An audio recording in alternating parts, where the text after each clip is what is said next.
Before Jay-Z ruled the Billboard charts and Kendrick Lamar brought conscious rap to the mainstream, the 1980s hip-hop scene was packed with innovative artists that helped build the foundation of rap music.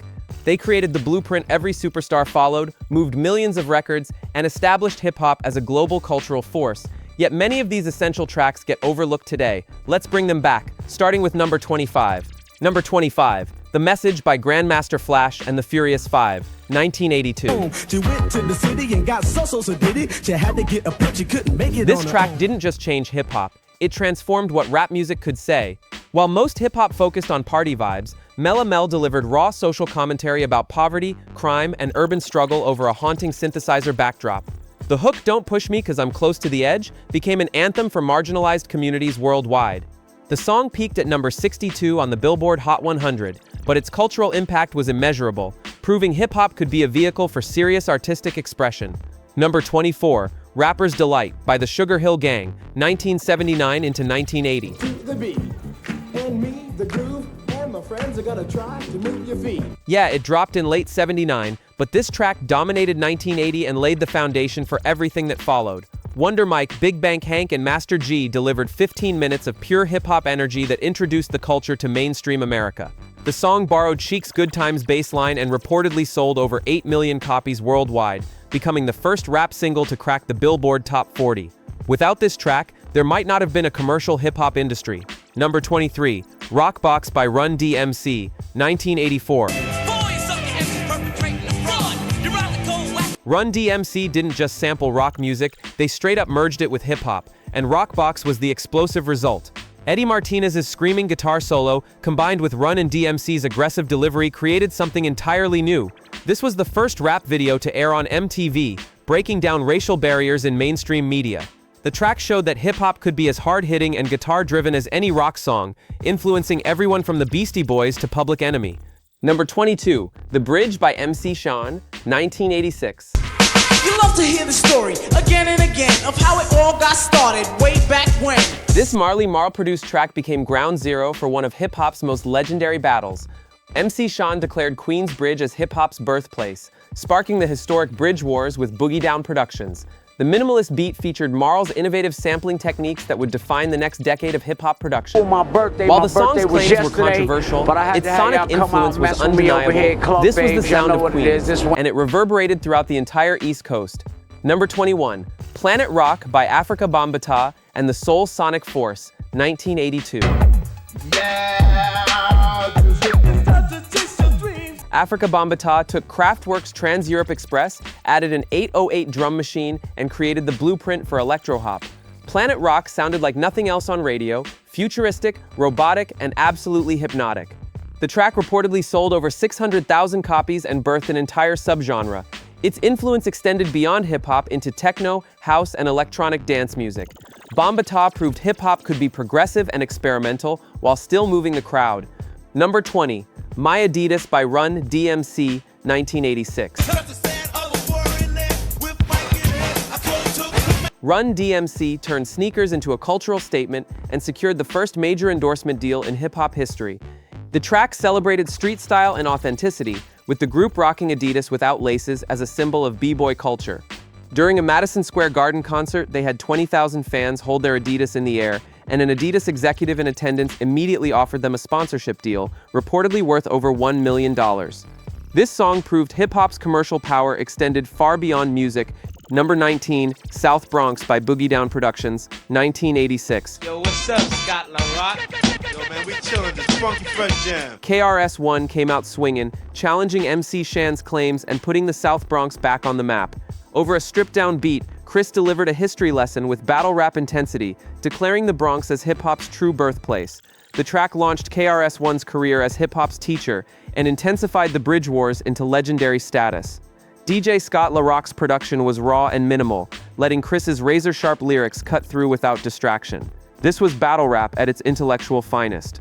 Number 18, Push It by Salt-N-Pepa, 1987. Cheryl Salt James and Sandra Peppa Denton proved women could dominate hip-hop on their own terms. Push It combined infectious hooks with aggressive delivery and unapologetic sexuality. The track became a crossover smash, reaching number 19 on the Billboard Hot 100 and earning a Grammy nomination. producer Herbie Love Bug Azor created a beat that was simultaneously radio-friendly and street-certified. Salt-N-Pepa opened doors for every female rapper who followed, showing that women's voices were essential to hip-hop's evolution.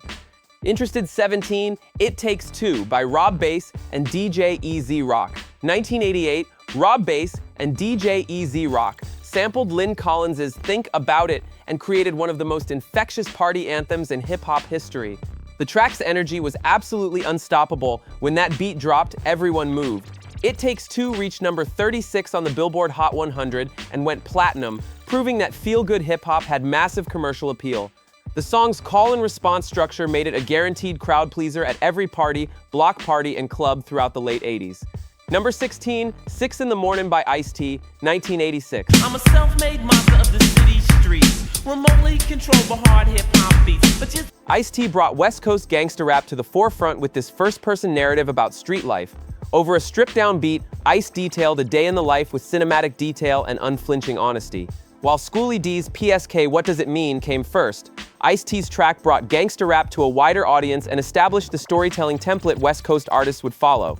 The track's stark realism and Ice's smooth delivery made it an underground classic that influenced NWA, Snoop Dogg, and countless others. Number 15, I Know You Got Soul by Eric B and Rakim, 1987. The rhyme from the microphone solo with, so you sit by the radio. Eric B's production and Rakim's legendary flow combined to create pure hip-hop perfection. Sampling Bobby Bird's I Know You Got Soul and James Brown's Horn Stabs, Eric B constructed a beat that was simultaneously minimal and explosive. Rakim delivered some of the most quotable lines in hip-hop history with effortless charisma. The track's influence on production techniques cannot be overstated. This was the sound producer studied like a textbook. At approximately 4 minutes of pure mastery, this track elevated hip-hop's artistic credibility. Number 14, Children's Story by Slick Rick, 1988. Well, laws were stern and justice stood, and people were behaving like they ought to good. Slick Rick was hip-hop's greatest storyteller, and Children's Story proved it beyond doubt. With his distinctive British-American accent, Rick narrated a cautionary tale about a young criminal's downfall over a hypnotic beat. The track's narrative structure, complete with sound effects and multiple voices, influenced every concept rapper who followed. Rick's delivery was conversational yet commanding, making listeners hang on every word. This wasn't just a rap song, it was a short film for your ears, showcasing hip-hop's narrative possibilities. Before we continue, if you're loving this journey through 1980s hip-hop history, make sure to subscribe to Hip Hop Legends Archives and hit that notification bell. We're dedicated to preserving and celebrating the culture that changed music forever, dropping new documentaries every week that dive deep into the artists, tracks, and moments that built this foundation. Don't let the algorithm make you miss out. Subscribe now and join our community of real hip-hop heads. Number 13, Paid in Full by Eric B and Rakim, 1987. Thinking of a master plan. With the record. The title track from their debut album defined what hip-hop excellence sounded like. Rakim's internal rhyme schemes and complex wordplay over Eric B's sparse, hard-hitting production created a template that's still studied today. The track's minimalism was its strength, just drums, a few samples, and Rakim's unmatched microphone technique. The 1988 remix by Cold Cut, featuring additional scratching and samples, became a club anthem in its own right. This was hip-hop at its purest and most skillful. Number 12, The Show by Dougie Fresh and Slick Rick, 1985. Dougie Fresh's human beatbox combined with Slick Rick's storytelling created one of the most entertaining tracks of the decade. The Show and its B-side La-Di-Da-Di became a double-sided classic, with both tracks heavily influencing hip-hop's future. Doug's beatbox skills were absolutely mind-blowing, creating entire productions with just his mouth. Rick's charismatic delivery and narrative style made him an instant star. Together, they proved hip-hop could be technically impressive and wildly entertaining simultaneously. Number 11, Fight the Power by Public Enemy, 1989.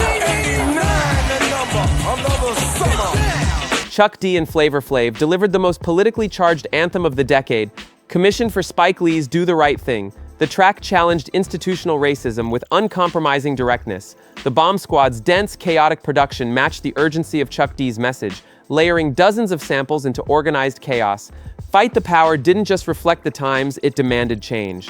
The track peaked at number 20 on the rap chart and became the soundtrack for a generation demanding justice and equality.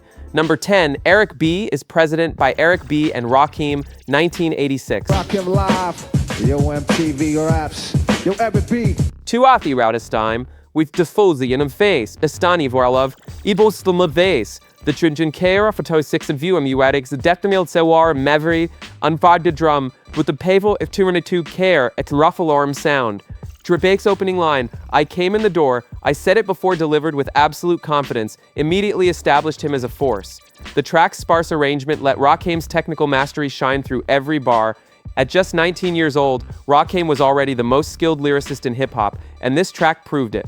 Number 9, Paper Thin by MC Lyte, 1988. Doesn't matter, it goes into my head as just chit-chatter. You may think it's egotistical. MC Lyte proved she could battle with anyone in the game, male or female. Paper Thin called out fake love and disingenuous relationships with devastating precision. Lyte's delivery was aggressive, intelligent, and absolutely commanding. The track showcased her lyrical dexterity and established her as one of hip-hop's premier MCs, regardless of gender. Over Audio 2's production, Lyte demonstrated that women in hip-hop weren't just here to participate, they were here to dominate.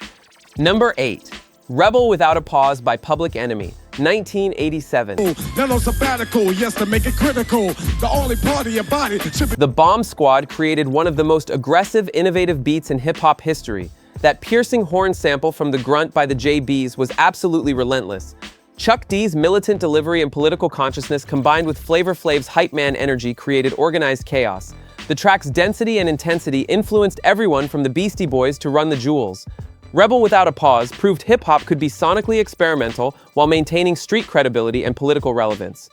Number 7, I Need Love by LL Cool J, 1987. I can feel it inside, I can't explain how it feels. All I know is that I'll never. LL Cool J took a massive risk with hip-hop's first romantic ballad, and it paid off spectacularly.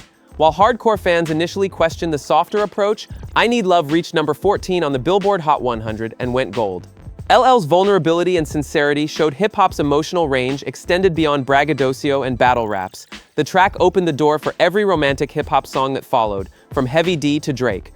LL proved you could be tough and tender, maintaining street credibility while exploring deeper emotions.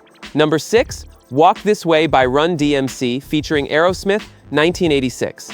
1, 2, 3, 4. This collaboration literally broke down walls between rock and rap, both sonically and visually.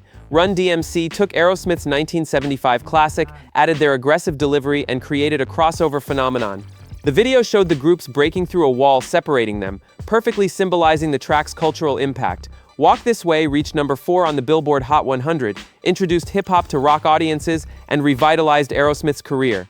This wasn't just a hit song, it was a cultural bridge that changed music forever. Number 5, Follow the Leader by Eric B and Rakim, 1988. Days with rhyme displays that engrave deep as x-rays. I can take a phrase that's rarely. Rakim delivered arguably his greatest performance over Eric B's haunting production. The track's intro alone, with its synthesizer stabs and Rakim's commanding voice, became iconic. His internal rhyme schemes, multi-syllabic patterns, and conceptual depth were years ahead of the competition. Eric B's production was dark and atmospheric, perfectly complementing Rakim's microphone mastery. Every technical rapper since has studied this track like scripture. At over 5 minutes, Follow the Leader was a masterclass in hip-hop excellence that still sounds fresh today. Number 4, Rock the Bells by LL Cool J, 1985. LL Cool J was just 17 years old when he demolished this track with pure lyrical ferocity. Rick Rubin's production was stripped down and raw, letting LL's aggressive delivery dominate. The track showcased LL's battle rap skills and confident swagger, establishing him as one of hip-hop's premier MCs. Rock the Bells became a hip-hop anthem, with its title inspiring one of the culture's most important touring festivals decades later. LL's intensity and technical skill on this track set the standard for every young MC trying to make a name. Number 3, The Bridge Is Over by Boogie Down Productions, 1987. That's it. The bridge is over. The bridge is over. KRS-One delivered one of hip-hop's most devastating diss tracks, effectively ending the Bridge Wars. To a minimal beat featuring the Impeach the President drum break, Chris methodically dismantled MC Shan and the Juice Crew. The track wasn't just a battle rap, it was a declaration of Bronx supremacy and KRS-One's arrival as hip-hop's most formidable lyricist. DJ Scott LaRock's production was perfectly stark, letting Chris's words hit with maximum impact. The Bridge Is Over established the diss track template that's still used today. Number 2, Sucker MCs by Run-DMC, 1983. Run-DMC revolutionized hip-hop with this stripped-down masterpiece. No band, no disco samples, just a drum machine and two MCs trading bars with devastating precision. Run-DMC's aggressive delivery and minimalist approach influenced every hardcore hip-hop artist who followed. The track reached number 15 on the R&B charts and established Run-DMC's signature sound. Larry Smith's production was revolutionary in its simplicity, proving hip-hop didn't need elaborate instrumentation to be powerful. This was pure, uncut hip-hop energy. Number 1, I Ain't No Joke by Eric B and Rakim, 1987. This is where Rakim announced himself as the greatest MC alive. His opening lines, I ain't no joke, I used to let the mic smoke, now I slam it when I'm done and make sure it's broke, delivered with absolute authority, made every other rapper reevaluate their skills. Eric B's production was perfectly minimal, sampling Fonda Rae and James Brown while letting Rakim's complex rhyme schemes shine. Every line was quotable, every metaphor was layered, every delivery was flawless. This track raised hip-hop's lyrical bar so high that we're still trying to reach it. Rakim proved hip-hop could be intelligent, technical, and street-certified simultaneously. These 25 tracks laid the foundation for everything hip-hop became. From the Bronx to Queens, from conscious lyrics to party anthems, from solo artists to legendary duos, the 1980s proved hip-hop was here to stay. If this journey through hip-hop history moved you, hit that like button and drop a comment telling us which track deserves the #1 spot in your book. Subscribe to Hip Hop Legends Archives for more deep dives into the culture that changed the world. We're preserving hip-hop's legacy one video at a time, and we need you in this community. Share this video with everyone who needs to understand where hip-hop really came from. Peace.